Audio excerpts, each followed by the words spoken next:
2020, we're really excited because a lot of the experiences we've been working on for the past 5 years are going to actually come out.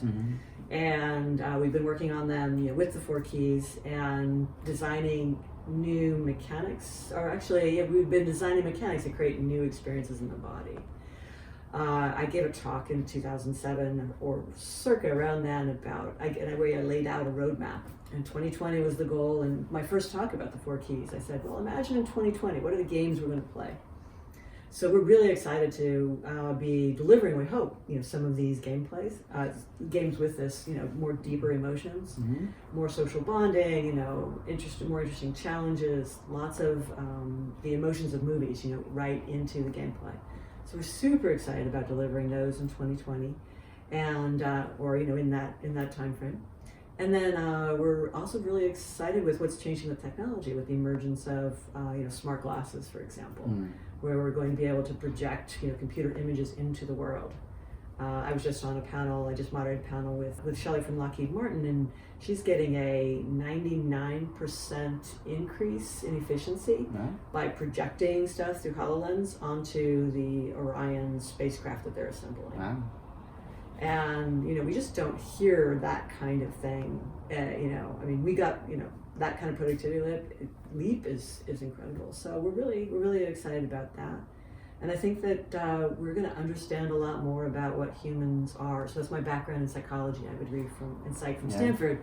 And I think that with what we're going to see in this next decade is we're going to see these are the tools that we use a lot more refined to how we actually think and feel as human beings. And I think we're going to be emotionally more intelligent as human beings to be able to design our own work so that we can achieve our goals, whatever they happen to be, in a much more satisfying way. Yeah, I think the hologram projections are very interesting because it's almost like a game now, where in game there's some feedback mechanics, right? In terms of giving you the right hints, the right things that glow so you should do this, and we just never had that in the real world. Right, and sometimes we can do stuff and then go back to the computer and check things, but now it's real time and it guides you through the experience. So I think we're bringing that all the useful things in the gaming virtual world into reality, which I think is very, very powerful. Yeah, and that we have grown up. We are people of the book. We are people of the screen. We have always conducted a lot of. We've passed a lot of knowledge. We've communicated between human beings through these, through this abstraction layer, this flat 2D surface. And they had to be encoded. Stuff had to be encoded to fit in that surface. So whether it was encoded in a word or a picture or diagram, what happens with 3D, there's certain types of information that you no longer have to encode. We eliminate the abstraction layer because it's just there. So data that's spatial, for example, like you're trying to put rivets on the spacecraft, right? And Velcro. They use a lot of Velcro evidently in spacecraft. I didn't know that. But it's just there, and so you don't have to read about it, think about it, and then do it. It's just right there. And so I think what if we can, people talk about painting the world with data.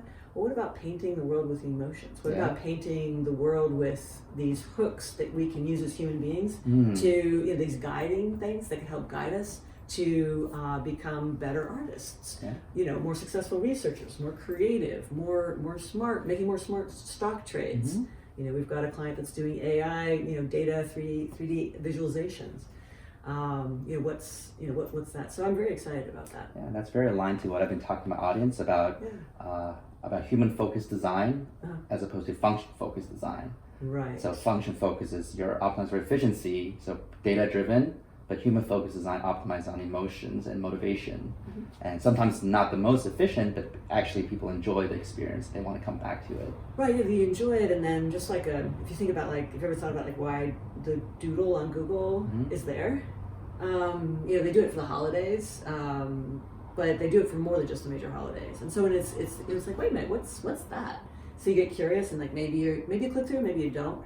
But still, that's just a little hint of curiosity, which is changing your brain chemicals at that point. And if you think about it, what better emotion to be experiencing if you're a researcher, if you're researching something on the internet, than curiosity. Because it's actually helping you, that experience actually helps you do your task longer. Interesting, connecting that curiosity task of searching to a curiosity experience, use the doodle. I like that connection. Yeah.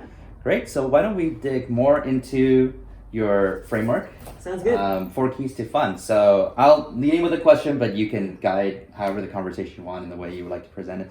So a lot of people have seen do you call it framework, model, or what would you classify as? It doesn't matter. Yeah, it's a framework. It's a tool. It's a tool for thought. Okay. Your tool for thought. Okay, I'll just interchange these words. And I think they are familiar with the actual 4 keys, but there's obviously a lot of really well thought out nuances inside of it that's interconnected and whatnot. So one thing that I've always been curious about are the diagonal arrows in the framework. And some of them are attached to each fund and some of them are in between the funds. So why don't you explain that a little bit to me and the audience, and then maybe we'll build some questions from there. Okay, great. So with the 4 keys, basically we found that people played games for 4 reasons. They played for novelty, challenge, friendship, and meaning. So that's easy fun, hard fun, people fun, and serious fun. And what we found is that the best games, offered 3 of the 4 types of fun. And so we really wanted to know why. And the reason we created the model was that it would allow us to explain the relationship between the types of interaction style. So at the middle we have the player experience, and there are the actions that you take. So these are as an interaction designer, these things you can do. And then those create the emotions. Those actions create the emotion. And so then for and then each group had a unique kind of emotional signature, emotion profile, like I was explaining earlier. Yep. And then what we wanted to do is then lay them out on a 2D space, so that showed the relationship between the way people move between the keys and the way things happened inside the key itself. And so for the diagonal lines, so the idea is that you can almost, the best games really fold all 4 onto each other, so it offers all 4. A quick question on those emotions. Would you say those are relatively exhaustive, or 90% of the cases, or there's it actually would have dozens and dozens more, and just these are the signature? There are hundreds in the 4 keys. There are actually hundreds of emotions that come from gameplay and interaction. And again, we can use this with a corporate client, an enterprise, or we can use this on a best-selling AAA game or an indie thing. What we did was we chose. I spent a lot of time choosing just a handful. So there's 3 to 4 emotions in each one, and in choosing them, I chose the ones that would be easiest to measure by an outside observer, and the ones that players, of course, reported the most as well, or that you could see that they enjoyed the most. So they're both very unique, also to that key, and then we could observe them, because this 4 keys is both for the designer to design from, a researcher to actually observe from, and then of course the player to experience.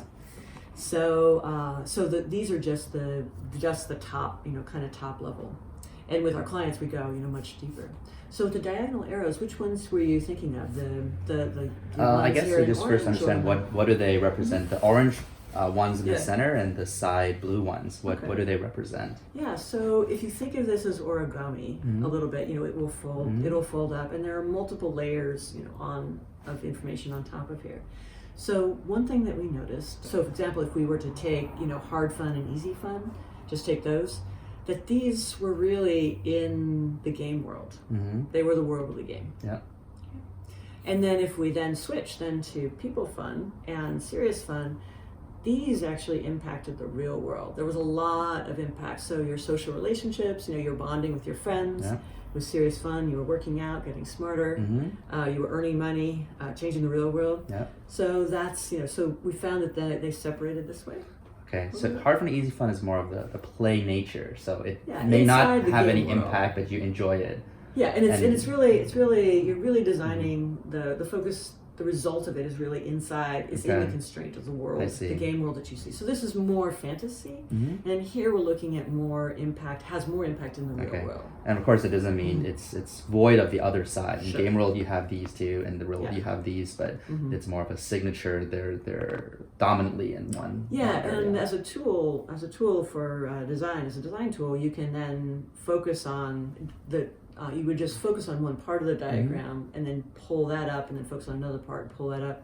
Or I think Richard Bartle has a lovely thing with his models. It's sort of like a four-legged table, I guess, and then you're trying to balance the populations of an MMO with the socializers and the achievers and the player killers and stuff like that. There are no player killers in this model, but anyway, because we just didn't find that it was. I think the killer player type probably enjoys the hard fun and the people That's fun. right, Yeah. Right. So achievers just want the hard fun, and they can achieve in a vacuum, Fiero in a vacuum. But killers want to impress and achieve over others. They're social achievers, and they're over others. Yeah.